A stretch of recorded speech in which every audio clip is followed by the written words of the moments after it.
శ్రీమాన్ పరవస్తు శేషావతారం గారు సంస్కృత ఉపాధ్యాయులుగా బిహెచ్ఎల్ పాఠశాలలో పనిచేసి ఆ తర్వాత భారతీయ విద్యాభవన్ దానిలో పనిచేసినటువంటి వారు శేషావతారం గారు.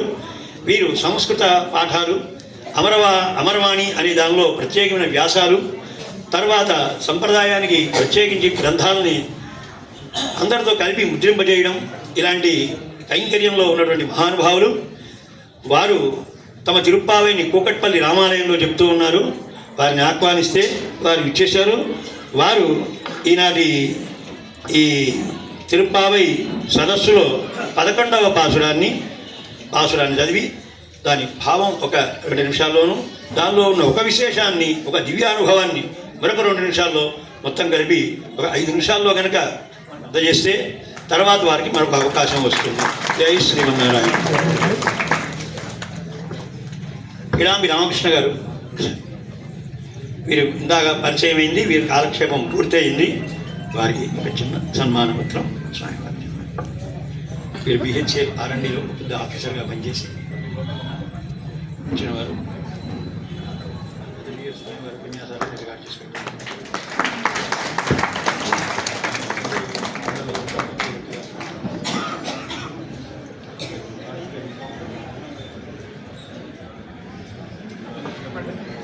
మాదృశా కించన త్రాణ బద్ధ కంకణ పాణయే విష్ణుచిత్త తనూజాయై గోదాయై నిత్యమంగళం.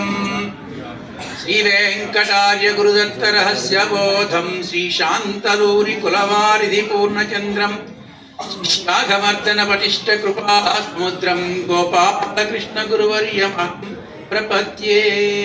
అస్మద్గురుభ్యో నమః. వేదికని అలంకరించినటువంటి పరమహంస పరివ్రాజకాచార్యులు, ఉభయ వేదాంత ప్రవర్తకాచార్యులు శ్రీ శ్రీ శ్రీ శ్రీ శ్రీమద్ అష్టాక్షరి సంపత్కుమార దియ్య స్వామి వారి చరణ సన్నిధిలో అనేక సాష్టాంగ దండ ప్రణామాలు సమర్పించుటూ, అలాగే ఈ సదస్సుకి అధ్యక్షత వహిస్తున్నటువంటి మన స్వామివారి కులశేఖరాచార్య స్వామివారి వారికి, ఆ పక్కన వేయి చేసినటువంటి భాగవతుల స్వామివారికి, ఇటు వేద పండితులు వేదమూర్తులు అయినటువంటి రాఘవాచార్య స్వామివారికి, మిగతా భాగవతోత్తమ బృందానికి, భగవద్భక్తులకి అందరికీ కూడా అనేక దండ ప్రణామాలు సమర్పించుకుంటూ, దాసుడికి కృప చేసినటువంటి పాశురం 11వ పాశురం. ముందుగా పాశురాన్ని సంధానం చేసుకుని తర్వాత అర్థం చేసుకుందాం.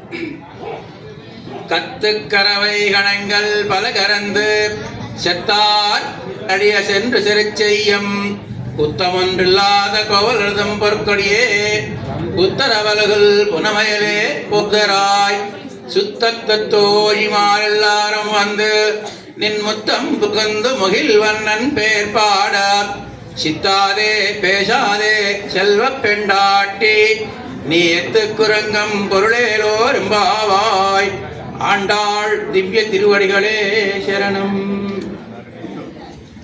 ఈ 11వ పాశురంలో గోధుమ మిగతా గోపికలతో కూడా ఇంకొక గోపికని మేల్కొల్పుతున్నటువంటి. అయితే ఈ పాశురంలో ముఖ్యంగా మనకి 3 సంబోధనలు కనిపిస్తాయి. కోవలదం పొర్కొడియే అని ఒకటి, పునమయలే అని ఒకటి, అలాగే సెల్వ పెండాటి అని 3 సంబోధనల్ని అమ్మ మనకి ఇక్కడ ఆ గోపికని మేతులుపుతూ మనకి కృప చేసింది. పాశురం యొక్క అర్థం ఏంటంటే కత్తు కరవే గణంగల్ అంటే దూడలు కలిగినటువంటి అనేకములైనటువంటి ఆ యొక్క గోవుల యొక్క పాలన పితకే తమ వంశాచారాన్ని తదేకంగా నిర్వహిస్తున్నటువంటి ఒక గోపాలుడు. అటువంటి గోపాలుడి యొక్క చెల్లెలిమే. ఆ చెల్లెల్ని మేల్కొల్పుతున్నారు ఈ యొక్క పాశురంలో. అయితే మనకి లోకంలో కాళిదాసు అని కవి మహాకవి అని పేరు, మామూలుగా బిరుదు ఆయనకి, మహాకవి కాళిదాసన్. ఉపమా కాళిదాసస్య అంటారు. అంటే కాళిదాసు ఉపమానానికి ప్రసిద్ధము అంటారు. ఆయన గ్రంథాల్లో రఘువంశం కానీ కుమార సంభంలో కానీ వాటిలో తదేకంగా ఉపమానాలు ప్రతి దగ్గర ఎక్కువగా ఉపమానాలు చేస్తుంటారు. ఉపమానం అంటే పోలిక. కానీ మన అమ్మ గోదమ్మ ఈ దివ్య ప్రబంధంలో అంతకంటే గొప్పైనటువంటి ఒక మంచి ఉపమానాన్ని, ఇటువంటి ఉపమానం ఇంకా ఎవరు చేసి ఉండరేమో అటువంటి ఉపమానాన్ని మనకి అందించింది, కృప చేసింది అమ్మ గోదమ్మ. ఉత్తరవలగుల్ పునమయలే పోదరాయ్. ఈ ఉపమానం ఎక్కడ ఉంది? పుట్టలో చేరి పాము పడగని ఎత్తినటువంటి ఉత్తంబ స్థానం కలిగినటువంటి అటువంటి సౌందర్యం కలిగినటువంటి దానా అని మరి ఈ విధంగా ఉపమానాన్ని ఇచ్చింది అమ్మ.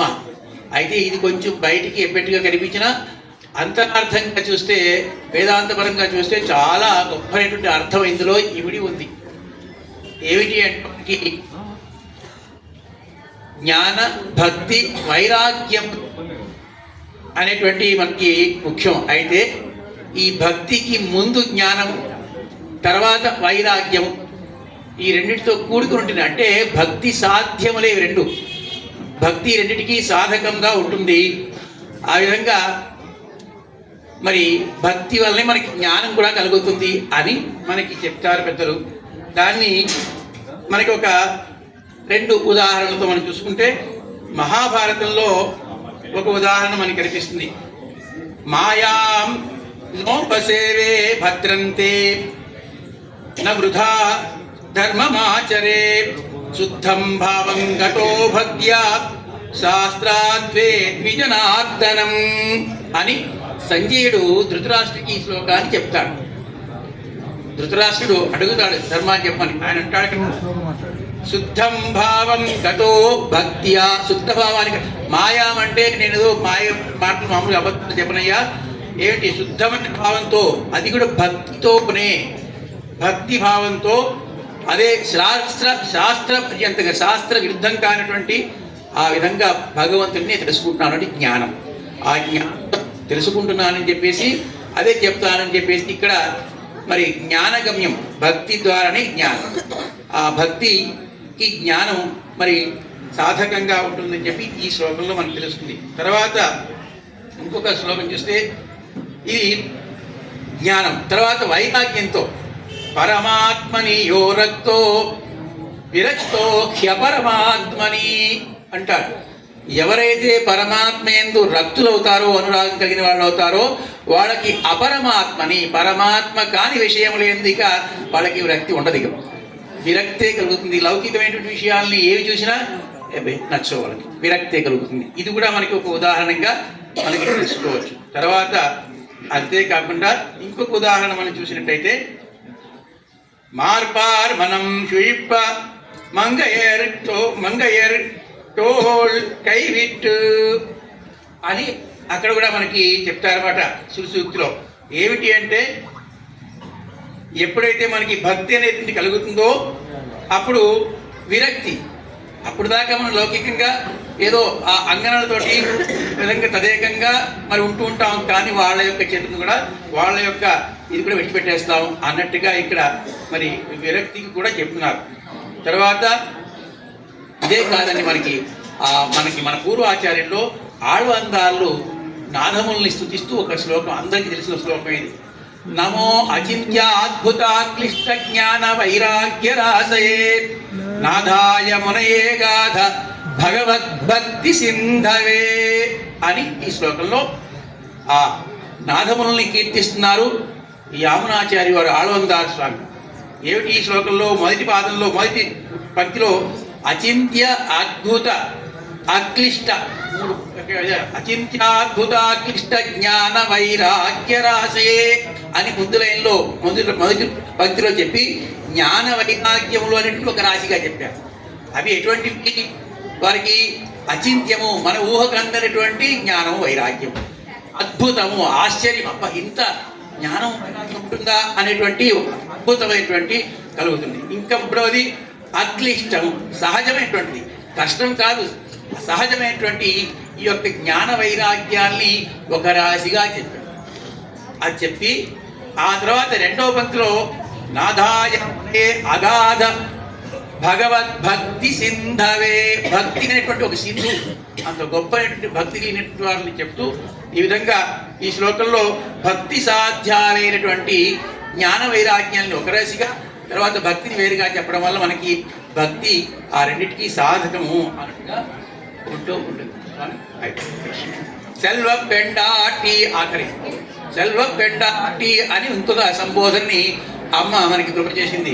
సెల్వ పెండాటి అనడానికి కులందరం సెల్వం దండిడం అని సుశూక్తి మనకి మనకి మన సుశూక్తి గురువాచార్య. అక్కడ కూడా సెల్వం అంటే ఏంటి? సంపద. ఏమి సంపద? సంపద అంటే ఏంటి? లౌకికమైన సంపదలు కాదు, భక్తి అనేటువంటి సంపద. ఈ భక్తి అనేటువంటిదే సంపదగా ఈమె ఆ అమ్మాయిని లేపినటువంటి ఏంటి? నా స్త్రీ స్వాతంత్ర్యం అర్హతి అనే రీతిలో స్త్రీ వలె పారతంత్ర్యమే రూపుదిద్దుకున్నట్టుగా మరి ఉన్నటువంటి అమ్మాయి ఈమె. ఆమెని మరి ఈ విధంగా సంబోధించి మేల్కొల్పడం అనేటువంటిది ఈ భాషలో మనకి గోధమ్మ కృప చేసినట్టు ఒక గొప్పనైన విశేషము. ఆ విధంగా మరి ఈ భాషలాంటి మిగతా విశేషాలు మన రోజు మన స్వామివారు కులశేఖర స్వామివారు మీకు వినిపిస్తూ ఉంటారు, వాటిని చెప్తుంటారు.